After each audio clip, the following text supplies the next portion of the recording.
এখানে একজন কমেন্ট করেছে, আমার ভোটার কার্ড এ আমার আর আমার বাবার সারনেমের স্পেলিংটা ভুল আছে, কিন্তু আমার নাম 2002-এ নেই, কিন্তু আমার বাবার ভোটার আইডি কার্ডে বাবার সারনেমের স্পেলিং ঠিক রয়েছে, তাহলে আমি আমার বাবার নাম এর জায়গায় কোন সারনেমটা লিখবো, ঠিকটা নাকি ভুলটা?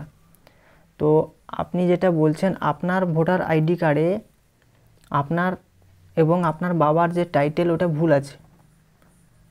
তো যখন আপনি ভরছেন, এটা যখন দেখিয়ে দিচ্ছি আপনাকে,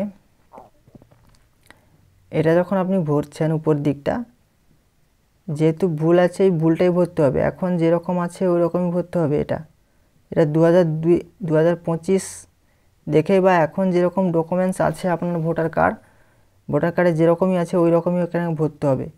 এখানে বাবার নামের টাইটেল ভুল থাকলে ভুলই ভরতে হবে। আপনার নাম তো এখানে দেওয়ার জায়গা নেই, আপনার নাম এখানে দরকার নেই। আপনার নাম তো এখানে থাকবে, এখানটায় থাকবে। এখানে যেহেতু দিচ্ছেন বাবার নাম, তো বাবার নাম যেরকম টাইটেল আছে ওই রকমই দেবেন।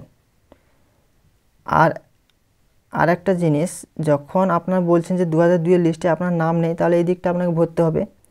তো আপনি একবার 2002-এর লিস্টটি ডাউনলোড করে দেখে নিন ওখানে বাবার নাম ঠিকঠাক আছে কিনা, বা বাবার নাম 2002-এ যেরকমই আছে ওই রকমই এখানে লিখবেন। 2002-এর লিস্টে যেরকম আছে এরকমইটা লিখবেন এই দিকটা। যখন নিচে ভরছেন এটা 2002-এর লিস্ট দেখেই ভরবেন। আর উপরে যখন এটা ফিল আপ করছেন উপরেরটা, এটা এখনকার যেরকম আছে আপনার সেরকমটাই করতে হবে।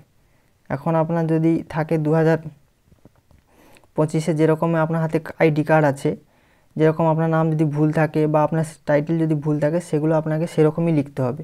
ওখানে আপনার ঠিক করা, যেহেতু আপনি বলছেন বাবারটাই ঠিক আছে ওটা দেওয়া, যেহেতু আপনারটা চাইছেন তো আপনারটাই এখানে দিতে হবে। বাবারটা এখানে দেওয়ার দরকার নেই। এখানে কিটা বলছি বুঝতে পারছেন? এটা যখন ফিল আপ করছেন, এটা এখনকার ভোটার কার্ড দেখেই ফিল আপ করবেন। আর এখন যখন নিচেরটা ফিল আপ করছেন এইটা আপনি 2002-এর লিস্ট দেখেই ফিল আপ করুন। তখন কী রকম আছে, কি নাম আছে, ভোটার কার্ড আইডি কী আছে সেরকম দেখেই ফিল আপ করুন। আশা করছি ক্লিয়ার হয়েছে আপনার।